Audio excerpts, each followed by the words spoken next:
And thus, I have reached the conclusion there are no such things as succubi waifus or incubi himbos. Any questions? I have one. Go ahead. How do you explain this? Welcome back to a Compendium of Monsters. It's Succubus and Incubus week. Before we continue, smash that subscribe button to protect yourself from unwanted fiendish advances. And remember, always get consent. Succubi are challenge level 4, and they're a whole host of trouble. These medium fiends have an armor class of 15, average hit points of 66, a speed of 30 feet, a flying speed of 60 feet, and dark vision out to 60 feet. Not to be deterred by a language barrier, Succubi can speak Abyssal, Infernal, Common, and have telepathy out to 60 feet. Remember, telepathy allows you to communicate with a creature even if you don't have a common language. I guess if you need a universal translator, hire a Succubus. Just be aware of the, side effects. Succubi have resistance to cold damage, fire damage, lightning damage, poison damage, and damage from non-magical attacks. However, Succubi have no immunities. What? No immunity to the poison condition? Or how about immunity to charms? You would think that the creature designed as a fatal charmer would at least be immune to their own game. Succubi have the shape changer ability, which allows them to transition between the form of a small or medium humanoid and their true fiendish form. However, shape change does not allow a succubus to transform anything it wears, does not replace its statistics, nor allow the succubus to fly if its new form is wingless, which it ought to be, considering I'd approach a winged humanoid very differently from a normal looking one. Begone, satanic Aarakocra! Succubi have the telepathic bond ability, which allows them to telepathically communicate with a creature they've charmed across any distance. They don't even have to be on the same plane of existence. How's that for insane coverage? And to think we used to need international calling plans or get up ass early on a Tuesday morning to make a call for pennies on the dollar. Back when dirt was young. For their only attack, Succubi can strike with their claws, but only in fiend form. What? Have you seen the nails some women, men, and non-binary friends put on their hands? And you mean to tell me those aren't weaponized? This attack is not a multi-attack, and the average damage of 6 is just pathetic. But it's an absolute last resort because I guess the fatal seducer can't be able in combat.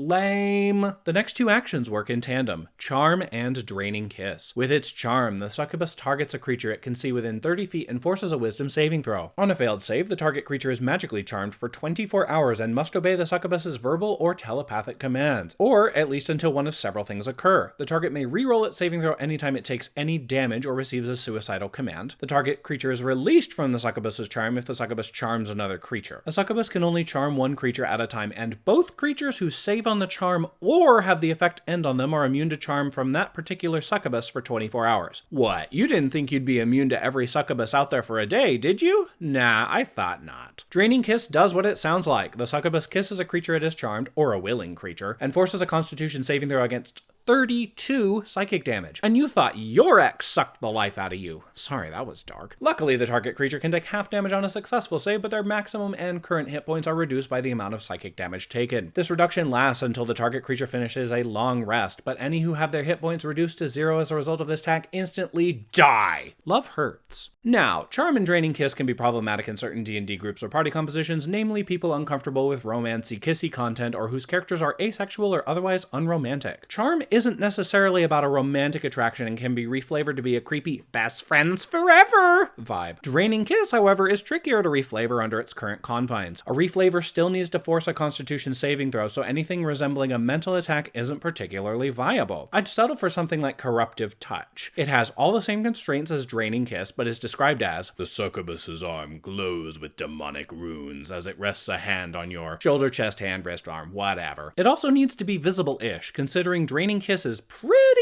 obvious when a humanoid falls dead on the ground. This alteration could be reasonably canon for succubi, considering their main goal in life is the corruption of mortal souls. Oh, we have one more action left. Got ahead of myself. For their final action, succubi can use etherealness. This allows them to magically enter the ethereal plane from the material plane or vice versa. Because of their resistances, succubi and incubi are a weird fusion creature created by a rare collaboration between the abyss and the nine hells. Specifically, cold, fire, and lightning resistances typically show up on demons, while fire and poison resistances, more like immunity, are typically on devils. Oh good! The two planes that are fighting a constant bloody war for most of eternity decided to work together on a horrifying pet project. Imagine if they actually actually got along. Succubi typically serve under devils, demons, hags, rakshasas, yugalas, or other powerful entities like Asmodeus or Grozd. Playboy Grozd here keeps both succubi and incubi as advisors and consorts. What a man whore. It would shock exactly none of us to learn that succubi and incubi have extreme gender fluidity. The succubus you encountered yesterday could easily appear as an incubus today. The fiends have no preference for form because, hey, as long as the form they use gets the job done, nothing else matters. With most creatures from the Monster Manual, there are consistency issues in the description of succubi incubi to the point where I wonder if people writing these descriptions even look at the stat block for the creature. Oh wait, they don't. A succubus or incubus first appears in ethereal form, passing through walls like a ghost to lurk next to the mortal's bedside and whisper forbidden pleasures. Sleeping victims are tempted to give into their darkest desires, indulge in taboos, and feed forbidden appetites. As the fiend fills the victim's dreams with debauched images, the victim becomes more susceptible to temptation in everyday life. Hold on, show me where on their stat block they can do this. Oh wait, they can't. Succubi do not have any innate spellcasting that would allow them to influence their victim's dreams, and their victim cannot hear them. If you are not familiar with how the ethereal plane works, it's both simple and not. You breathe not air as you travel through not quite space. Gravity is present, but it's more of a suggestion than a limitation, even if it is more difficult to move vertically compared to horizontally. You can move through solid objects as long as they're not multi-celled living organisms, lead, gold, or warded with magic. Individuals on the ethereal plane can see and hear those outside, but those outside are completely unaware of intruders on the ethereal plane. In short, no. Just no. Succubi lurk like goddamn gremlins at your local tavern and spend time trying to get you to do shit you might have done if you had a friend who was an extremely bad influence. Next issue. A mortal bequeaths its soul to the fiend, not by formal pledge or contract. Instead, when a succubus or incubus has corrupted a creature completely, some say by causing the victim to commit 3 betrayals of thought, word, and deed, the victim's soul belongs to the fiend. The more virtuous the fiend's prey, the longer the corruption takes, but the more rewarding the downfall. Who wrote this? A mortal could easily bequeath its soul to a succubus via a contract, particularly if that succubus is working for the 9 hells. It's already established that Asmodeus can assign individual fiends to make contracts in his absence, and, considering how much Asmodeus has on his plate, there's no way he wouldn't delegate the menial task of gathering souls to others. Also, what is with this totally arbitrary number of 3 betrayals? Some kind of reversal of 3 wishes? And what is the severity of the betrayals? Are we talking selling your kin to slavery versus stealing from someone who trusted you? All betrayals are not necessarily the same weight. And what about this nonsense with the corruption of virtuous prey? You're rewarded on a per soul basis, considering all souls captured are evil. Go for quantity. Leave the virtuous do-gooders for a creature able to quickly take a soul. Work smarter, not harder. The succubus or incubus resorts to charming a victim magically only when necessary, usually as a form of self-defense. A charmed creature isn't responsible for its actions, so forcing it to behave against its will won't bring the fiend closer to the ultimate prize, the victim's soul. Huh, that's strange. A creature designed around using its charm action will only use it in self-defense. Give me a break. Whether or not being charmed allows the target creature's soul to be corrupted is really up to the DM of a particular table. And the charmed creature not being responsible for its actions? I mean, tell that to their victims. It'll be just fine, won't it?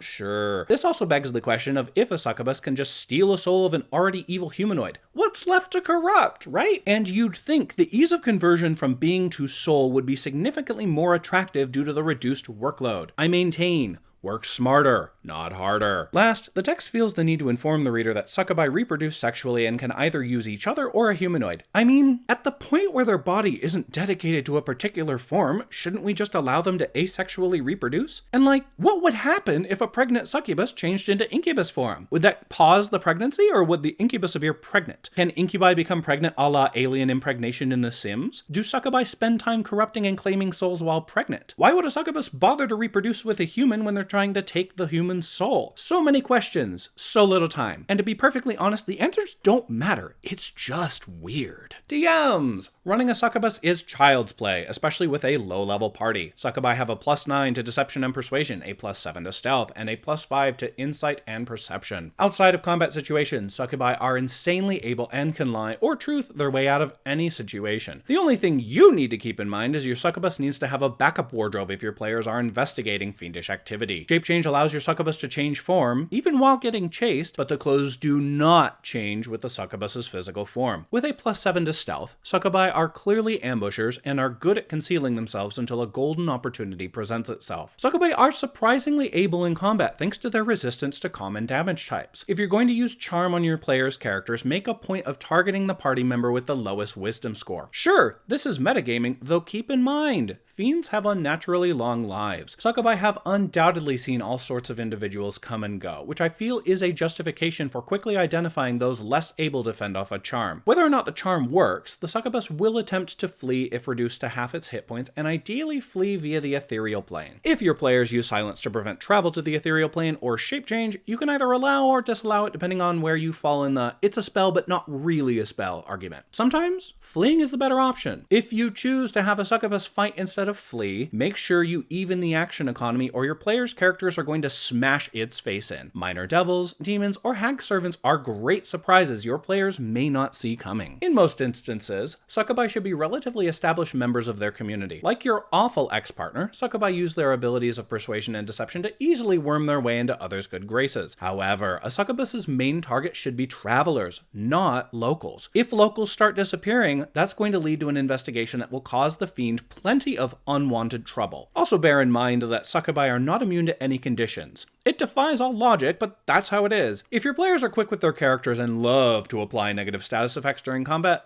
your succubus is probably screwed. Players! You're up against an extremely horny bard with no musical talent that can easily change its entire body in under 6 seconds. What a nightmare! Discovering a succubus is tricky and should involve a considerable amount of roleplay. Common threads include sudden death with no visible cause, sudden acts of betrayal against family or community, and someone in the community that everyone can't help but like. Assuming you're level 4 or 5, banishment isn't an option since it's a level 4 spell. If you have a paladin in your group, have them use their channel divinity, turn the faithless, or turn the unholy. These channel divinity options specifically target fiends and undead, which makes them fantastic for avoiding human casualties. Turn the faithless will even reveal a succubus's true form, but only if it fails the wisdom saving throw. Spells like detect evil and good, detect magic, or even identify are great for catching a disguised succubus, but casting spells on an established member of the community may be met with suspicion or scorn until evidence of some fiendish nature is provided. Zone of Truth is likely to waste a spell slot. Even if the potential succubus fails its saving throw, the only restriction is lying. Like CEOs testifying before Congress, a succubus can answer questions in a myriad of stupid ways to waste time and run out the spell's duration. Back when I was a child in Waterdeep. Fighting a succubus isn't too difficult. Once it reveals itself, or you have enough evidence to try and kill it, use attacks that deal radiant, necrotic, or thunder damage. But keep in mind, a succubus has no condition immunities. Charm the charmer, knock them unconscious, silence them, frighten them, paralyze them, incapacitate them, stun them. It's really up to you how you deal with it. There are, of course, a variety of ways you can murder a succubus, so make sure to have fun and get creative. But read your damn spells. Just trust me on this. Anyways, what do you all think of succubi and incubi? Let me know in the comments below. A special thank you to my patrons. And thank you all so much for watching. If you enjoyed this video, please hit that subscribe button, smash that like button, share my video on your Twitter, Facebook, or other social media, and make the leap to become one of my patrons on Patreon. I'll see you all next time.